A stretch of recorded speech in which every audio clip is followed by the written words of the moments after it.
ایک دفعہ حضرت علی شیر خدا کہیں بیٹھے تھے تو ایک شخص حضرت علی کے پاس آیا اور عرض کیا، یا علی، میں نے سنا ہے آپ کی جو تلوار ہے ذوالفقار یہ پہاڑ کو بھی چیر دیتی ہے، کیا یہ بات صحیح ہے؟ حضرت علی نے فرمایا، ہاں صحیح سنا ہے۔ اس نے کہا، یا علی، آپ اپنی تلوار دیں گے؟ میں آزما کر دیکھنا چاہتا ہوں۔ حضرت علی نے اپنی تلوار دے دی۔ اس شخص نے تلوار زور سے دیوار پر ماری لیکن کچھ نہ ہوا تو کہنے لگا، یا علی، آپ تو کہہ رہے تھے پہاڑ توڑ دیتی ہے لیکن دیوار تو نہیں ٹوٹی۔ حضرت علی نے مسکراتے ہوئے کہا، میں نے تمہیں اپنی تلوار دی ہے، اپنا ہاتھ نہیں۔ ذوالفقار تبھی ذوالفقار ہے جب علی کے ہاتھ میں ہو، ورنہ یہ صرف لوہے کا ٹکڑا ہے اور کچھ نہیں۔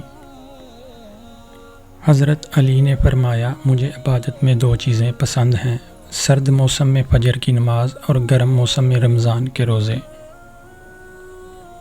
عبادت ایسی کرو جس سے روح کو مزہ آئے، کیونکہ جو عبادت دنیا میں مزہ نہ دے وہ آخرت میں کیا جزا دے گی۔ جب گناہوں کے باوجود اللہ پاک کی نعمتیں مسلسل ملتی رہیں تو ہوشیار ہو جانا کہ تیرا حساب قریب اور سخت ترین ہے۔ ایک دن امیر المومنین حضرت علی مسجد کے دروازے پر اپنے خچر سے اترے تو آپ نے اپنے خچر حفاظت کے خیال سے ایک شخص کے حوالے کیا اور مسجد میں تشریف لے گئے۔ آپ رضی اللہ کے جانے کے بعد اس شخص کے دل میں خیانت آ گئی اور اس نے آپ کے خچر کی لگام نکالی اور فرار ہو گیا۔ حضرت علی نماز سے فارغ ہو کر جب مسجد سے باہر تشریف لائے تو آپ کے ہاتھ میں 2 درہم تھے۔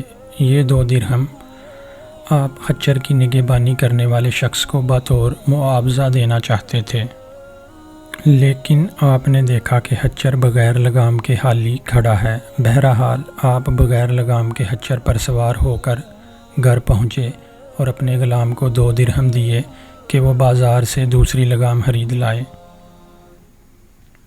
غلام بازار گیا، اس نے وہی لگام ایک شخص کے ہاتھ میں دیکھی، پوچھنے پہ معلوم ہوا، کہا، ایک شخص یہ لگام 2 درہم میں بیچ گیا ہے۔ غلام نے اس شخص سے 2 درہم میں لگام لے لی اور واپس آ گیا، اور آپ رضی اللہ کو ساری بات بتائی تو آپ نے فرمایا، بندہ بعض اوقات خود صبر نہ کرنے اور عجلت سے کام لینے کی وجہ سے رزق حلال کو اپنے اوپر حرام کر لیتا ہے، حالانکہ کچھ رب العزت نے اس کے قسمت میں لکھا ہوتا ہے، اس سے زیادہ اسے نہیں ملتا۔